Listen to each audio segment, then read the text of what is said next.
TDP నూతన కార్యవర్గ ప్రమాణ స్వీకారం ఘనంగా జరిగింది. మంగళగిరిలోని టీడీపీ కేంద్ర కార్యాలయంలో పార్టీ జాతీయ అధ్యక్షులు సీఎం చంద్రబాబు నాయుడు ప్రమాణ స్వీకారం చేయించారు. పార్టీ కార్యనిర్వాహక అధ్యక్షుడిగా మంత్రి నారా లోకేష్ బాధ్యతలు తీసుకున్నారు.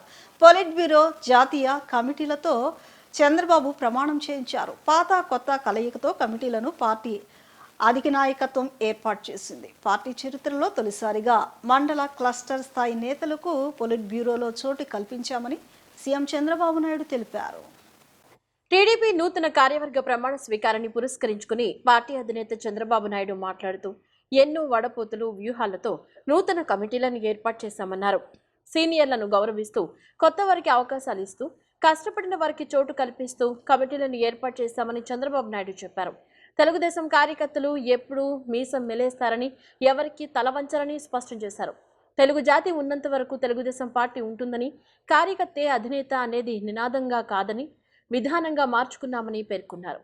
ఈసారి ప్రస్తుత కమిటీలో మండల పార్టీ అధ్యక్షురాలికి, క్లస్టర్ ఇన్ఛార్జికి పొలిట్ బ్యూరోలో స్థానం కల్పించామని స్పష్టం చేశారు. 4 దశాబ్దాలుగా పార్టీ కమిటీలు నియామకం చేస్తున్నాను, కానీ ఇంత కసరత్తు ఎప్పుడూ నేను చేయలేదు. ఎన్నో వడపోతలు, ఎన్నో లెక్కలు, ఎన్నో ఈక్వేషన్లు చూసి మీ అందరికీ పదవులు ఇచ్చాం. ఈ విషయం మీరందరూ గుర్తుపెట్టుకోవాల్సిన అవసరం ఉంది. సీనియర్ని గౌరవిస్తూ, కొత్త వారికి అవకాశాలు ఇస్తూ, కష్టపడిన వారికి చోటిస్తూ కమిటీలు ఏర్పాటు చేయడం జరిగింది. సీనియారిటీ, సిన్సియారిటీ, సోషల్ రీఇంజనీరింగ్తో దాదాపు 250 మందితో కమిటీలు ఏర్పాటు చేసుకున్నాం. అనుభవం, యువశక్తి, సమర్థత గీటురాయిగా పార్టీ కమిటీలు ఏర్పాటు చేశాం. పార్టీ పదవులు చేపట్టిన మీ అందరికీ మనస్ఫూర్తిగా మరొక్కసారి కంగ్రాచులేషన్స్, ఆల్ ది బెస్ట్. కొత్త టీంతో పార్టీకి కొత్త ఎనర్జీ రావాలి, కొత్త దిశ రావాలి. కార్యకర్తే అధినేత అనేది కేవలం స్లోగన్ కాదు, ఇది మన సిద్ధాంతం. ఆచరణలో చేసి చూపించాం. ఈరోజు వేదిక పైన చూస్తే ఒక మండల పార్టీ అధ్యక్షురాలని, ఒక క్లస్టర్ ఇన్ఛార్జిని పాలిట్ బ్యూరో మెంబర్గా చేయగలిగాం. ఈరోజు మా రామ్మోహన్ నాయుడు గారు కేంద్ర మంత్రి కార్యకర్త స్థానంలో కూర్చుంటే, ఆ కార్యకర్త పాలిట్ బ్యూరో స్థానంలో కూర్చున్నారు. అది తెలుగుదేశం పార్టీ విశిష్టత.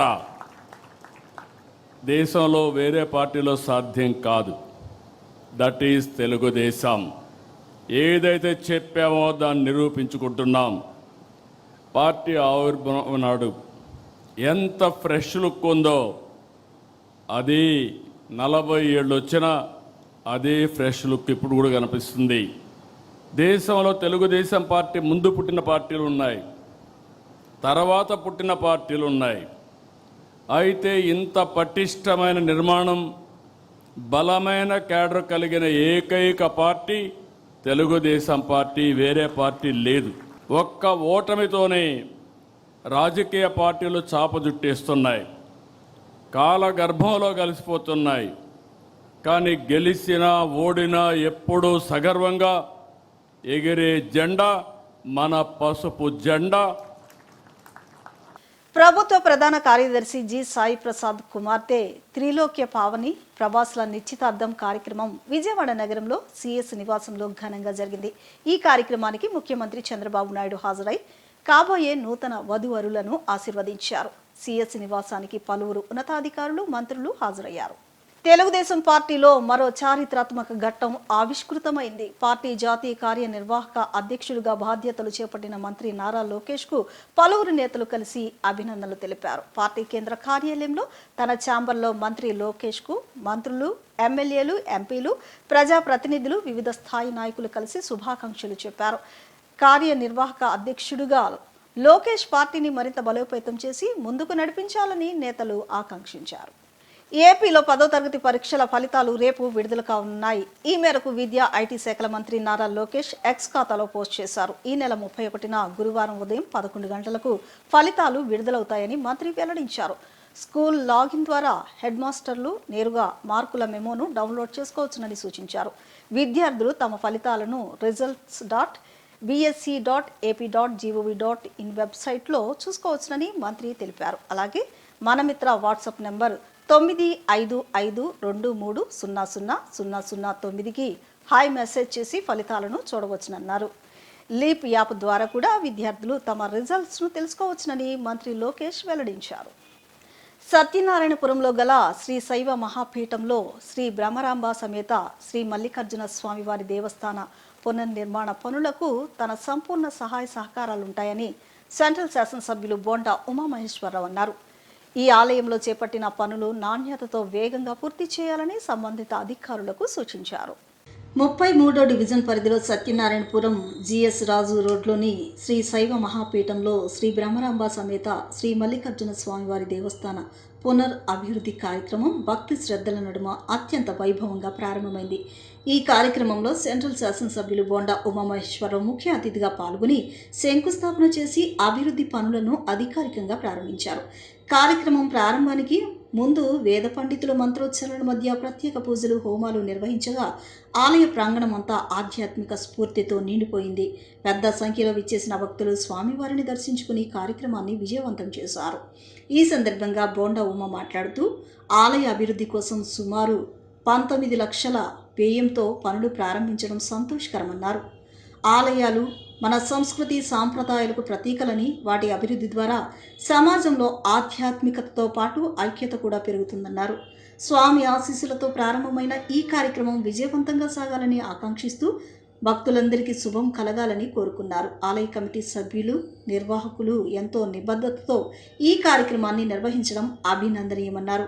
అభివృద్ధి కోసం అవసరమైన ఎలాంటి సహాయం కావాలన్నా తాను ఎల్లప్పుడూ అండగా ఉంటానని హామీ ఇచ్చారు. చేపట్టిన పనులు నాణ్యతతో వేగంగా పూర్తి చేయాలని సంబంధిత అధికారులకు సూచించారు.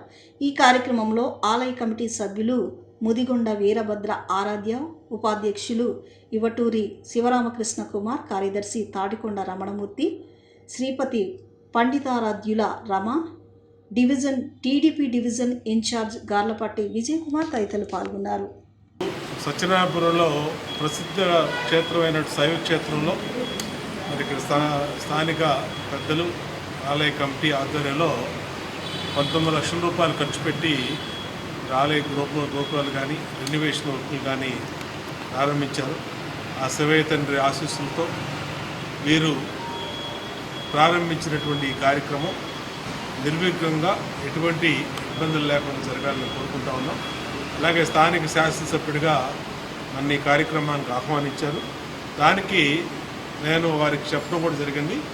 ఏ సహాయం కావాలన్నా, ఆర్థికంగా కానీ మరే సహాయం కావాలన్నా సరే నేను కూడా వారికి అండగా ఉంటానని తెలియజేశా. ఖచ్చితంగా వారికి అండగా ఉంటాం. మంచి కార్యక్రమాలు చేసే ప్రతి ఒక్కరికి కూడా అన్ని రకాలుగా ప్రభుత్వం నుంచి అండగా, శాసనసభ్యుడిగా అండగా ఉంటానని తెలియజేస్తూ అందరికీ, భక్తులందరూ కూడా శుభాకాంక్షలు తెలియజేస్తాను. వేసవిలో మొక్కల సంరక్షణకు చర్యలు వేగవంతం చేయాలని విజయవాడ నగరపాలక సంస్థ కమిషనర్ ధ్యానచంద్ర అన్నారు. తన పర్యటనలో భాగంగా రాణిగారి తోట, Netaji bridge, MG road, Benz circle ప్రాంతాలన్నీ పర్యటించి క్షేత్రస్థాయిలో ఆయన పరిశీలన చేశారు. ఈ సందర్భంగా ఆయన మాట్లాడుతూ వేసవి కాలాన్ని దృష్టిలో ఉంచుకొని నగరంలోని వర్టికల్ గార్డెన్ సంరక్షణపై ప్రత్యేక శ్రద్ధ తీసుకోవాలని అధికారులకు సూచించారు. ఎండ తీవ్రత వల్ల మొక్కలు ఎండిపోకుండా తరచుగా నీరు పోయడం, అవసరమైన రక్షణ చర్యలు తీసుకోవడం తప్పనిసరి అని పేర్కొన్నారు. ప్రత్యేకంగా బెన్ సర్కిల్ వద్ద ఉన్న వర్టికల్ గార్డెన్స్పై అధిక దృష్టి పెట్టాలని, జన సాంద్రత ఎక్కువగా ఉండే ప్రాంతాల్లో పర్యావరణ పరిరక్షణ కోసం ఏర్పాటు చేసిన ఈ గార్డెన్ను సక్రమంగా నిర్వహించాలని ఆదేశించారు. అదేవిధంగా నగరంలోని రోడ్ల డివైడర్లపై మరియు రోడ్డుకి ఇరువైపులా నాటిన మొక్కలను నిరంతరం పర్యవేక్షిస్తూ సమయానికి నీరు పోయడం ద్వారా వాటిని సంరక్షించాలని చెప్పారు. అలాగే అవసరమైన చోట్ల కూడా కొత్త మొక్కలు నాటే కార్యక్రమాలను కూడా వేగవంతం చేయాలని అధికారులకు సూచించారు. కనకదుర్గమ్మ వారధి వద్ద స్లీపింగ్ మిషన్ ద్వారా జరుగుతున్న పారిశుద్ధ్య నిర్వహణకు క్షేత్రస్థాయిలో పరిశీలన చేశారు. రోడ్ల చివర్లో స్లీపింగ్ మిషన్ పనితీరుపై అధికారులకు పర్యవేక్షిస్తూ సరైన చర్యలు తీసుకోవాలని, పరిస్థితి నిర్వహణలో వాహనాల వాడుక సంఖ్యను పెంచుతూ నగర పరిశుభ్రతను పెంచాలని అధికారులను ఆదేశించారు. ఈ పర్యటనలో కమిషనర్ ధ్యానచంద్రతో పాటు zonal commissioner Shammi, deputy director horticulture Chandrasekhar సిబ్బంది కూడా పాల్గొన్నారు. వైసీపీ నాయకుల దాడికి గురై ఆసుపత్రిలో చికిత్స పొందుతున్న టీడీపీ 39వ డివిజన్ ప్రెసిడెంట్ శివశర్మ చైతన్యను ఆ పార్టీ జాతీయ ఉపాధ్యక్షుడు బుద్ధ వెంకన్న వివరాలు అడిగి తెలుసుకున్నారు. విజయవాడ పశ్చిమ నియోజకవర్గం రాత్రి 4 స్తంభాల సెంటర్లో జరిగిన దాడి ఘటన వివరాలను ఆయన శివశర్మను అడిగి తెలుసుకున్నారు. వైసీపీ నేత కరీముల్లా అనుచరులు ఈ దురాగతానికి ఒడిగట్టినట్లు శివశర్మ వివరించారు. ఆ దాడికి పాల్పడిన వారిపై కఠిన చర్యలు తప్పవని సందర్భంగా బుద్ధ వెంకన్న స్పష్టం చేశారు. విద్యుత్ ఛార్జీల భారం తగ్గించామని సీఎం చంద్రబాబు నాయుడు చెప్పే మాటలు పచ్చి అబద్దాలని సిపిఎం రాష్ట్ర కార్యవర్గ సభ్యులు సిహెచ్ బాబురావు విమర్శించారు. విద్యుత్ భారాలు మోపేది కొండంతా, తగ్గింపు పిసరంతగా ఉందని ఆయన ఎద్దేవా చేశారు. విద్యుత్ భారాలు స్మార్ట్ మీటర్లపై బహిరంగ చర్చకు సిద్ధమా అని సవాల్ విసిరారు. విద్యుత్ సర్దుబాటు ఛార్జీలు స్మార్ట్ మీటర్లపై పోరు ఆగదని బాబురావు స్పష్టం చేశారు. గవర్నర్పేటలోని శ్రీశ్రీ సభా మందిరంలో ఏర్పాటు చేసిన విలేకరుల సమావేశంలో సిపిఎం రాష్ట్ర కార్యవర్గ సభ్యులు సిహెచ్ బాబురావు, రాష్ట్ర కమిటీ సభ్యులు దోనేపూడి కాశీనాథ్ మాట్లాడుతూ విద్యుత్ ఛార్జీలు తగ్గిస్తామని కూటమి ప్రభుత్వం ఇచ్చిన మాట తప్పి ప్రజలను మోసగించిందని విమర్శించారు. 2 ఏళ్లలో సర్దుబాటు ఛార్జీల పేరుతో 20,000 కోట్ల రూపాయల భారం మోపి కేవలం 923 కోట్లు మాత్రమే తగ్గించారని వివరించారు. విద్యుత్ వ్యయం తగ్గితే విద్యుత్ ఛార్జీలు ఎందుకు తగ్గలేదో సీఎం చంద్రబాబు సమాధానం చెప్పాలని డిమాండ్ చేశారు. పారదర్శకత లేకుండా గణాంకాలతో ప్రజలను మభ్యపరచాలనుకోవడం భ్రమ అన్నారు. బడా కార్పొరేట్ సంస్థలతో విద్యుత్ కొనుగోలు ఒప్పందాలు, పీపీఏలలో దోపిడీ యథేచ్ఛగా సాగుతుందని వారు ఆరోపించారు. ఇప్పటికైనా సర్దుబాటు ఛార్జీలు ఆపాలని, స్మార్ట్ మీటర్ల బిగింపును ఆపకపోతే ప్రజాగ్రహానికి గురికాక తప్పదని హెచ్చరించారు.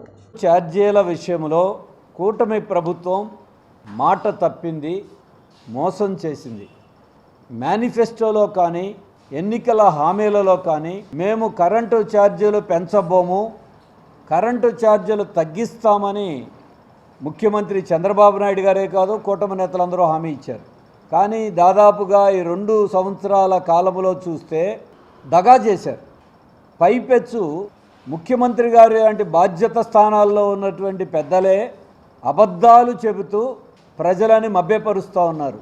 మేము 13 పైసలు యూనిట్కి కరెంటు ఛార్జీలు తగ్గించామని చెప్తున్నారు. ఇది పచ్చి అబద్ధం. కారణం గత 2 ఏళ్ల కాలంలో సర్దుబాటు ఛార్జీలు అంటే true up fuel power purchasing cost adjustment FPPCA అనే పేరు చెప్పి ఒక్కొక్క యూనిట్కి నెలల వారీగా చూస్తే ₹2.05 నుండి 85 పైసల వరకు ప్రతి నెల అదనంగా రాష్ట్రంలో ఉన్నటువంటి దాదాపు 1,60,00,000 మంది వినియోగదారుల దగ్గర నుండి వసూలు చేస్తున్నారు. కరెంట్ అంటే విద్యుత్, రాష్ట్రంలో ఉన్న ప్రతి కుటుంబము విద్యుత్ వినియోగదారులే. ప్రతి గంట విద్యుత్ వాడకం ఉంటుంది, ప్రతిరోజు విద్యుత్ వాడకం ఉంటుంది. అంటే ప్రభుత్వం ప్రతి మనిషిని, ప్రతి కుటుంబాన్ని, ప్రతి వ్యాపారిని, ప్రతి పరిశ్రమని ప్రతిరోజు దోపిడీ చేస్తూ ఉంది. ఇందులో మేము చెప్పదలుచుకుంది, ఈ దాదాపుగా 2 సంవత్సరాల పరిపాలనలో 20,000 కోట్ల రూపాయలు విద్యుత్ కరెంటు పేరుతో అదనపు భారం ప్రజల మీద వేశారు. రుజువు చేయటానికి సాక్ష్యాలతో సహా, బిల్లులతో సహా మేము రెడీగా ఉన్నాం. ప్రభుత్వ ఆసుపత్రిలో పనిచేస్తున్న కాంట్రాక్టు కార్మికులకు సకాలంలో జీతాలు చెల్లించాలని సిపిఐ నగర కార్యదర్శి జి కోటేశ్వరరావు డిమాండ్ చేశారు. 3 నెలలుగా జీతాలు చెల్లించకపోవడంతో వారి జీవన స్థితిగతులు దయనీయంగా మారాయని ఆవేదన వ్యక్తం చేశారు. జీతాల సమస్య పట్టించుకునే ఆసుపత్రి అధికారులు వారితో పనులు మాత్రం చేయిస్తున్నారని మండిపడ్డారు. 3 నెలల వేతన బకాయిలు చెల్లించాలని, PF, ESI బకాయిలు జమ చేయాలని, ఉద్యోగ భద్రత ఇవ్వాలని కోరుతూ విజయవాడ ప్రభుత్వ ఆసుపత్రి పాత ప్రాంగణం వద్ద పారిశుద్ధ్య కాంట్రాక్టు కార్మికులు చేపట్టిన సమ్మె 3వ రోజు కొనసాగింది. వారి ఆందోళనకు సిపిఐ నగర కార్యదర్శి జి కోటేశ్వరరావు సంఘీభావం ప్రకటించారు. ఈ సందర్భంగా ఆయన మాట్లాడుతూ నెలల తరబడి జీతాలు అందక పారిశుద్ధ్య కార్మికుల పరిస్థితి దయనీయంగా మారిందన్నారు. వేతనాలు లేకపోవడంతో ఇంటి అద్దెలు, కరెంటు బిల్లులు, కుటుంబ భారం మోయలేక కార్మికులు అవస్థలు పడుతున్నా పాలకులు పట్టించుకోకపోవడం శోచనీయమన్నారు. వేతన బకాయిలు చెల్లించడంతో పాటు ఇచ్చిన హామీ ప్రకారం పర్మనెంట్ చేసి ఉద్యోగ భద్రత కల్పించాలని డిమాండ్ చేశారు. వారికి చెల్లించాల్సిన వేతన బకాయిలను జమ చేసి సమ్మెను విరమింపచేయాలని విజ్ఞప్తి చేశారు. జీతాల సమస్య పట్టించుకునే ఆసుపత్రి అధికారులు వారితో పనులు మాత్రం చేయించడం పట్ల కోటేశ్వరరావు ఆగ్రహం వ్యక్తం చేశారు. విజయవాడ పాత గవర్నమెంట్ ఆసుపత్రిలో ఉన్నాం. కాంట్రాక్ట్ కార్మికులు, స్వీపర్స్ వీరందరూ కూడా ఆందోళన చేస్తూ ఉన్నారు. ప్రతి నెల ఇదే. దీనికి కలిగిన కారణం రాష్ట్ర ప్రభుత్వం ఆలోచించాలి. ప్రభుత్వం మాకు తెలిసి వచ్చింది, ప్రభుత్వం గత 4 మాసాలుగా యాజమాన్యానికి ఇవ్వవలసినటువంటి నిధులు కేటాయించకపోవడంతో కాంట్రాక్టు సకాలంలో వీళ్ళందరికీ కూడా జీతాలు చెల్లించలేకపోతా ఉన్నారనేటటువంటిది నగ్న సత్యం. కూటమి ప్రభుత్వం ఆలోచించాలి. చంద్రబాబు నాయుడు గారు అలాగే పవన్ కళ్యాణ్ గారు, ప్రశ్నిస్తాననేటటువంటి పవన్ కళ్యాణ్ గారు స్పష్టంగా రాష్ట్రంలో ఉన్నటువంటి కాంట్రాక్ట్ కార్మికుల యొక్క దీన స్థితి రకంగా ఉన్నదో అర్థం అవుతా ఉన్నది. ఒక నెల కాదు, ప్రతి నెల ఇదే పరిస్థితి. దీనికి ప్రభుత్వం బాధ్యత వహించాలి. ఇక్కడ ఉన్నటువంటి ప్రిన్సిపాల్ గారు చెప్తా ఉన్నారంట, ఇప్పుడు కాదు ఇంకా వారం రోజులైనా మీకు జీతాలు రావు అని చెప్పి, మీకు జీతాలు రాకపోయినా పనులు చేయమని చెప్పి ఆయన మట్టికి చెప్తాడు. ఆయనకి మట్టికి 1వ తారీఖే ప్రభుత్వం జీతం అందకపోతే మట్టికి ఆయన ఆందోళన చెందుతాడు ఖచ్చితంగా. ఎందుకంటే వాళ్ళకి ప్రభుత్వ ఆసుపత్రుల్లో ఖచ్చితంగా 1వ తారీఖునే వాళ్ళకి ఉద్యోగస్తులకి జీతాలు ఇచ్చేటటువంటి పరిస్థితి ఉంటే, దానికి భిన్నంగా ఈ రోజు ప్రతి నెల ఈ రకమైనటువంటి ఆందోళన చేసి పోరాడి వారి కష్టాన్ని ప్రతిఫలం ఇవ్వాల్సినటువంటిది సకాలంలో ఇవ్వాలి. ఇవ్వకపోగా వాళ్ళు రోడ్ల మీద కూర్చోబెట్టి ఈరోజు గత 3-4 రోజులుగా కూర్చుంటే వారందరికీ కూడా లాస్ అప్పే. జీతాలు ఇస్తారా? పని చేసేటటువంటి దానికి జీతాలు ఎవరు? పని చేసిన దానికి సకాలంలో ఇచ్చేటటువంటి పరిస్థితి లేకపోతే ఏ రకంగా పేదవారు బతికేటటువంటి పరిస్థితి? ఇప్పుడు చూసినట్లయితే నిత్యావసర వస్తువులు బాగా పెరిగిపోయినాయి. గ్యాస్ దొరకట్లా, పెట్రోల్ దొరకట్లా. లేనటువంటి పరిస్థితుల్లో ఈ సామాన్య కుటుంబాలు ఏ రకంగా ఇంటి అద్దెలు కట్టుకోలేనటువంటి పరిస్థితి. నెలల తరబడి ఈ రకమైనటువంటి జీతాలు ఇవ్వకుండా ఉంటే వారు ఏ రకమైనటువంటి జీవనాన్ని కొనసాగిస్తారనేటటువంటిది ఈ సందర్భంగా డిమాండ్ చేస్తా ఉన్నాం. అందుకనే ప్రభుత్వం వెంటనే జోక్యం చేసుకొని వీరందరినీ కూడా ఆప్కాస్లో విలీనం చేయాలి. ప్రతి నెల కూడా టైం బాండెడ్గా 1వ తారీఖు 5వ తారీఖు ఖచ్చితంగా ఆ రోజున జీతాలు ఇచ్చేటటువంటి పద్ధతిలో ఆ చర్యలు చేపట్టాలి. అంతేకాదు, ఇవాళ ఎవరైతే కాంట్రాక్టర్ ఉన్నారో కాంట్రాక్టర్కి లాభాలు వస్తాయి. లాభాలు వచ్చిన నాడు వీళ్ళకి అధిక జీతం ఇవ్వరు కదా, ఇచ్చేటటువంటి పరిస్థితి లేదు కదా. కాంట్రాక్టర్ తన యొక్క వ్యాపారాన్ని కొనసాగించుకునేటటువంటి పరిస్థితిలో పెట్టుబడిగా కొంత పెట్టుకొని 1 నెల 2 నెల ప్రభుత్వం దగ్గర నుంచి రాబోయేటటువంటి పరిస్థితి ఉంటే దాన్ని వీళ్ళని ఆదుకునేటటువంటి దానికోసం ఆలోచన చేయకుండా రోడ్ల మీద వేయడం సరైనటువంటిది కాదు. వచ్చిన 7 నెలల నుండి కూడా మాకు ఇదే సమస్య అయిపోతుందండి. గౌరవనీయులైన చంద్రబాబు నాయుడు గారు, పవర్లో ఉన్న పవర్ స్టార్ కళ్యాణ్ గారు మాకేం చేయలేకపోతున్నారు. ఎక్కడైనా ఏదైనా సమస్య ఉందంటే వాళ్ళకి సమస్యని పరిష్కారం చేస్తారని మేము విన్నాం. కానీ ఈ రోజు వరకు మరి పదవిలోకి ఎక్కిన తర్వాత హాస్పిటల్లో ఎలా ఉంది, ఏం చేస్తున్నారని కనీసం పట్టించుకోవట్లేదు. ఇక్కడ చూస్తేనేమో 2-3 రోజులు ఇవాళకి ధర్నా జరుగుతుంది. ఏ అధికారి కూడా వచ్చి స్పందించి, అమ్మ ఏంటి ఉద్యోగం ఎందుకు చేయట్లేదు, జీతాలు ఇస్తున్నారా లేదా, ఎండలో ఎందుకు కూర్చుంటున్నారు, కింద కూర్చున్నారు, ఎండ దెబ్బ తగిలిద్ది, మీకేమైనా అయ్యిద్ది, ఆరోగ్యం పాడైద్ది, ప్రజలకు సేవ చేయాల్సిన మీరు ఇలా కూర్చోవడం కరెక్ట్ కాదు అని ఎవరో కూడా వచ్చి మాట్లాడిన వాళ్ళు లేరు. అయితే సూపరింటెండెంట్ గారు అయితే చేస్తే చేయండి, లేకపోతే లేదంటున్నారు. వేరే వాళ్ళనైనా పెట్టుకొని చేయించుకుంటున్నారు మా పని, కానీ మమ్మల్ని స్పందించట్లేదు. మాకే ఆ జీతాలు ఇస్తే మేమే చేస్తాం కదా. నిన్నటి వరకు లేని సమస్య ఈరోజు ఎందుకు తీసుకొచ్చారు? ప్రభుత్వమే పట్టించుకుంటే మా పరిస్థితి ఎందుకు ఇలా జరుగుతుందని మేము అడుగుతున్నాము. మా వాళ్ళు కొంతమంది కూడా పడిపోయారు, ఎండ దెబ్బ తగిలి చాలా హీన స్థితిలో ఉన్నారు. గవర్నమెంట్ ఏదైతే ఉందో ఇప్పటికైనా స్పందించి వచ్చి మమ్మల్ని చూసి పట్టించుకొని 2 నెలల జీతాలు మాకు ఇప్పించండి. ప్రతి నెల 10వ తారీఖు మాకు జీతం ఇచ్చి ఆదుకోవాలని మనవి చేసుకుంటున్నాము. అదేవిధంగా ఇంట్లో సరిగ్గా మాకు కరెంటు బిల్లు కట్టగా ఫీజులు తీసుకెళ్ళిపోయి చీకటింట్లో ఉంటున్నాము. మరి భర్తని, పిల్లల్ని, కుటుంబాన్ని పోషించుకోవడానికి మీరు ఇచ్చే 10,000 మాకు ఏమాత్రం సాల్వో. కాంట్రాక్ట్ ఎంత తింటున్నాడో ఎంత ఇస్తున్నాడో మాకు తెలియదు, కానీ జీతం అయితే సరిగ్గా టయానికి ఇవ్వలేకపోతున్నాడు. కాంట్రాక్ట్ అని మాకు వద్దు, గవర్నమెంట్ కాంట్రాక్ట్ సంస్థలు మాకు వద్దు, గవర్నమెంట్లో తీసుకోండి, గవర్నమెంట్ జీతం ఇచ్చినప్పుడు మేము తీసుకుంటాము. అదేమనంటే సూపరింటెండెంట్ గారు డ్యూటీ అయితే చేయండి, జీతం అయితే ఇప్పుడు లేదని కరాఖండిగా చెప్పాడు. రమేష్ అంటండి కాంట్రాక్ట్ వచ్చాడు నిన్న, వచ్చి నేనైతే మీకు వేయను, మీరు ఎన్ని రోజులైనా కూర్చోండి కానీ మీకు జీతం అనేది ఇప్పుడు రాదు, డ్యూటీలకు వెళ్తేనే జీతం వేస్తాను అంటున్నాడు. అది ఎంతవరకు కరెక్ట్? ఇప్పుడు చిన్న విరామం తీసుకుందాం.